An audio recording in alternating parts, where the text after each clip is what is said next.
tufiiriddwa Efreni abadde mukwano gwange ng'omuntu mukwano gwange ddala okuviira ddala mu 2017. Nandibadde natuuse dda naye mbaddeko olugendo naye kirungi mumanyi bwe ntuuka leero tugenda kusula wano tugenda kubeera wano. Ebisinga obungi nja byogera naye ndeseeyo kilo z'omuceere 5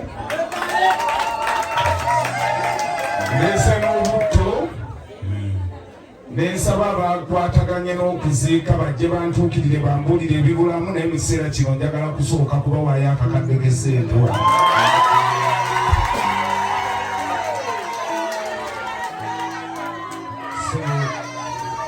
Akakadde kaako omuceere gw'oguli wali mu mmotoka nzize nagwo ne butto tugenda kusula wano nammwe. Abanywamu kanayiro ndeseyo kuleeta 3.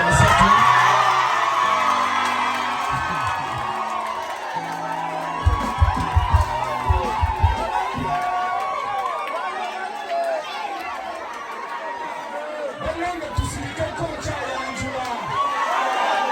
Tusirikeko.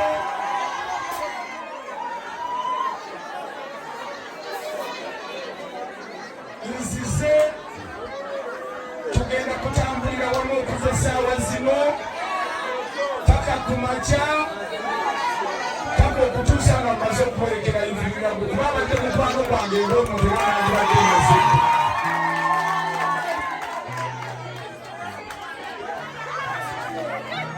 Munzikiriza nnyimba y'akayimba ka iviriniraku kumujibako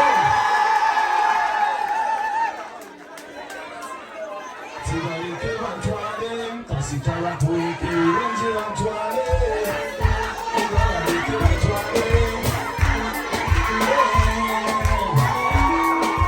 tiyebikamo bingi munaje tobulamu bwaluguma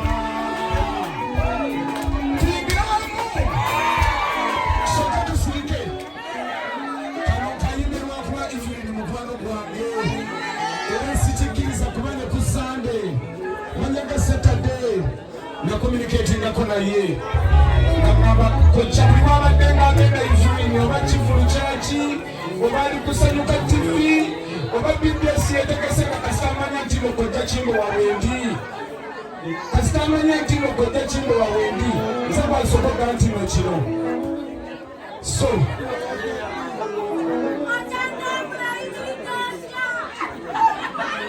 nyimba akayimba ka Evelyn n'abakamulala kubazisiina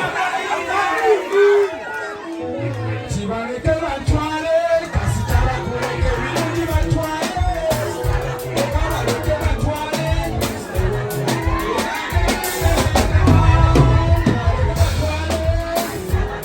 birungi batwale obaleke batwale.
Never